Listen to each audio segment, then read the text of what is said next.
पुण्याला यायच्या आधी आपलं घरी जायचं नियोजन असतं, त्याच्यामुळे नाही का आज बी आपण निघलो होतो घरी. आता काय पुण्याला काय आपले फक्त पेपरच असतात कॉलेजला, त्याच्यामुळे नाही का आपण फक्त नाही का कॉलेजचं जेवढं काम असेल तेवढंच, बाकी सगळा वेळ घरीच असतो. थोडं आपलं काम होतं त्याच्यामुळे निघलो होतो आपण कॉलेजला. सकाळचा मोसम बी एकदम मस्त मस्त झाला होता. आणि बाकी हे तर आपलं परमनंट काम आहे, बाकी सगळं टेम्पररी असेल, पण झेरॉक्स मारणे परमनंट आहे. तुम्हाला सांगितल्याप्रमाणे आपली निम्म्यापेक्षा जास्त GDP आता त्याच्यातच चालली आहे. रोजचा खर्च तर आपला त्या प्रिंट आउट काढण्यातच चाललाय. त्याच्यानंतर कॉलेजमध्ये आलो होतो. कॉलेजमध्ये आज पार्किंग वगैरे फुल होती. म्हणलं जाऊ दे आता नाही का, मित्राला म्हणलं तू गाडी लाव. तर आपण गेलो होतो इथं इलेक्ट्रॉनिकच्या लॅबमध्ये, जरा काम होतं आपलं. त्यानंतर सगळे भाई लोक बसलेले होते इथं. बाकी काय मॅडमचं बी मस्तपैकी निवांत काहीतरी काम चाललं होतं. आणि हे तर गेमच खेळत बसले होते. आयला म्हणलं यांना काय गेमचा नाद लागला काय माहिती, खेळता यायला पण नाही का, उगं खेळायचं म्हणून खेळायचं चाललंय नियोजन. बाकी सगळे बसले होते. आपलं काय चेकिंग वगैरे राहिलं होतं थोडं, त्याच्यामुळे आपण आलो होतो. 1-2 प्रॅक्टिकल बी राहिले होते. तिथलं सगळं उरकलं. यांना म्हणलं हायला बाबा आधी आपल्याला नेऊन सोड बाबा, आता काय ना उशीर तर मोकार झालेला आहे, पण घरी जावाच लागत आहे. त्याच्यानंतर निघलो होतो. हायला बघ इथं कागद बघितला. हायला म्हणलं कांदे बिंदे टाकायला नेवा काय नो, पण म्हणलं नंतर बघितलं हायला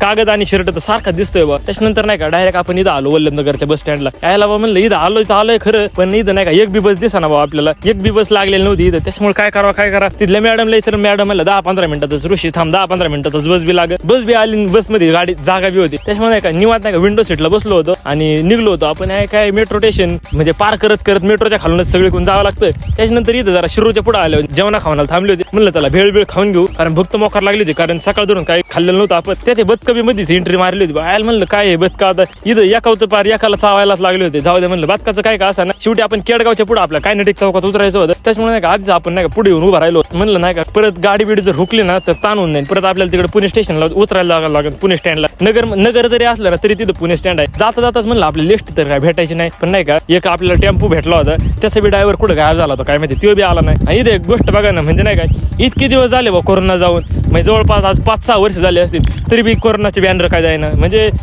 कोविड-19 साठी मास्क जरुरी असं म्हणत होते. जाऊ द्या फाट्यावर आलो होतो आपण, फाट्यावर आपल्यासाठी गाडी तयारच होती. मग काय गाडीला किक मारली आणि डायरेक्ट आपण 100च्या स्पीडने निघलो होतो घराच्या दिशेने. कारण नाही का म्हणलं आता लय उशीर झाला, आधी घरी जायचं आणि बाकीचं काय असेल ना ते नंतर बघायचं. त्याच्यामुळे निघलो होतो एकदम पद्धतशीर. बाकी काय नाही, ब्लॉग आवडला असेल तर लाईक करा, कमेंट करा, फॉलो करायला तुम्ही अजिबात विसरू नका. चला भेटू उद्याच्याला, तोपर्यंत केली गुड बाय.